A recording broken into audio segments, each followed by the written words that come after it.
Yan, we're back. Oo, nakalimutan ko may bumper tayo. Excite ka masyado Kasi nakita ko yung bumper ng car ko kapon, parang may gasgas. may gumasgas yata. Pinapag-check ko na yung CCTV. Oo. Parang nakita maliit na mama daw yung lumapit. Oo, parang Mama, gumasgas. sabi mo mama, so hindi ako. Mama. No. Ikaw, mama. No. Ha? Yan. Mama! Parang gusto ko kumanta. Pero ang naloka ako dyan, sa kunento mo Saan? sa akin, iba blind item mo. Alam mo na ba? Hindi mo pa alam ko sino Ako, eksena yan sa aeroplano, di ba? Babagon ko. Istab ng isang actress. Actress oo. ba siya? Wala In pa the naman first siyang award, pero ang galing naman siyang umarte. Dahil napapanood mo yung huling teleserye niya. Napanood ko, Kaya tapos nga. na yun di ba? Oo. Pero ano palabas bang pa kwento? Dahil marami raw nairita, parang Sa aeroplano, sa Oo, airport pa lang. Nakasabay yata ni actress, yung mga ilang taga-showbiz, di ba? Oo, may nakakita. Pati yung isang May nakakita. nakatrabaho niya naman parang hindi niya raw binati. Oo. Parang mainit ang ulo ni actress. Ano, meron ba siyang monthly period? Kaya ganyan? Oo, di ba? Ang kwento nga, sa airport pa lang daw, parang hindi na namamansin tong, young pa ba siya? Not so young actress. Na may anak na, di ba? Oo. May anak na, pero hindi pa kasal. Kasal na ba? Hindi pa. Hindi yan. Hindi pa kasal. So, pero maganda, di ba, Jun? Mistisang actress to, na may anak na nga. Na nagsa-celebrate lang ng birthday recently. Nag-celebrate ng birthday recently yung anak. Hindi ko alam. Yung anak. Yung anak. So sa airport pa lang daw, napansin na parang hindi namamansin si actress, di ba Jun? Kahit yung mga kaibigan niya, na nakatrabaho niya rin sa industriya, dinededman niya talaga. Tapos di ba tinanong siya nung, may nakarinig Jun, nung medyo marami ding alam sa showbiz yung nakarinig. Parang tinanong siya nung hindi naman siya actress, di ba, yung nakausap, pero pamilya, galing sa pamilya ng mga celebrity, kapatid ng isang aktor, sikat na anak actor. ng isang actress na Actress. magaling at isang nakilala rin naman sa showbiz. sa showbiz. Pag-host. Oo. Pag-host. So galing Host itong ba yun? Hindi Oo, ba nag-host. newscast? Yun, ganun pa rin. Okay. So itong, paano ko ba iaano to? So itong actress na sinasabing maldita or nagmaldita sa airport, chinika siya nung anak nga ng isang actress, na kapatid nung isang aktor. Hoy, thank you naman, pupunta ka na sa sa event ko sa Cebu. Sabi daw ni actress, no. Nag-no talaga, June. Oo. Alam No. mo, nasyak ako, kala ko lumilin doon. Kasi Ako pala. nayandi ko. Tapos nakita ko yung paa mo gumagano, kaloka ha.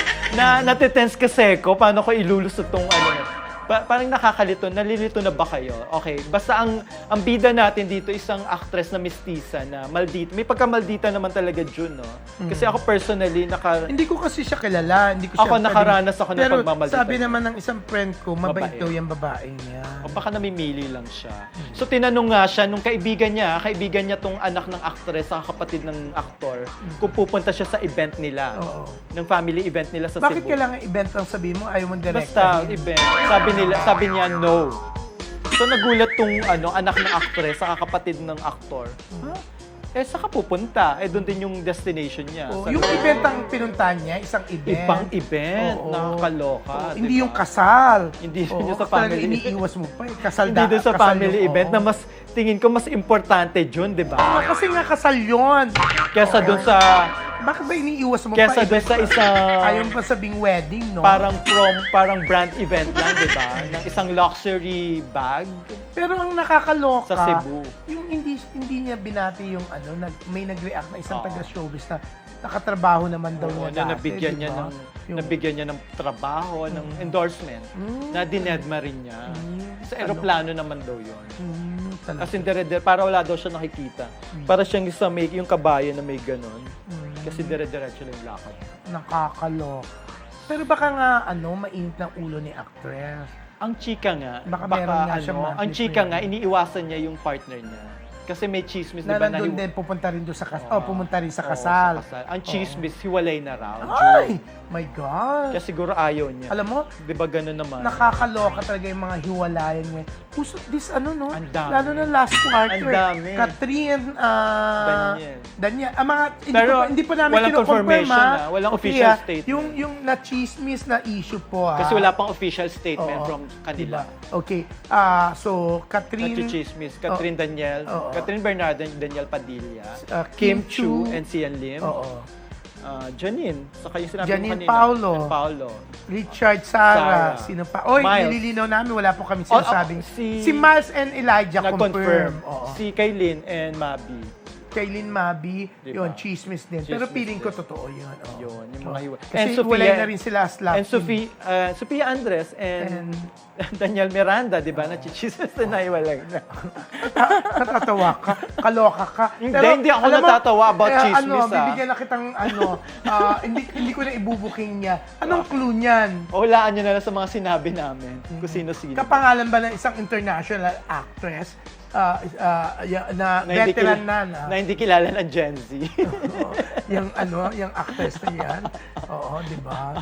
Oo. At ang apelyido niya, pangalan ng isa sa pinakagwapong daw ngayon, parang gusto nila maging celebrity, 'di ba? Na pinagkaguluhan anak ng isang pinagkaguluhan sa isang awards night. Anak ng isang actor at saka isang Beauty queen, actress, beauty actress. queen. Oo. Yun ang apelyido. Naku, dali-dali pong hulaan, ha.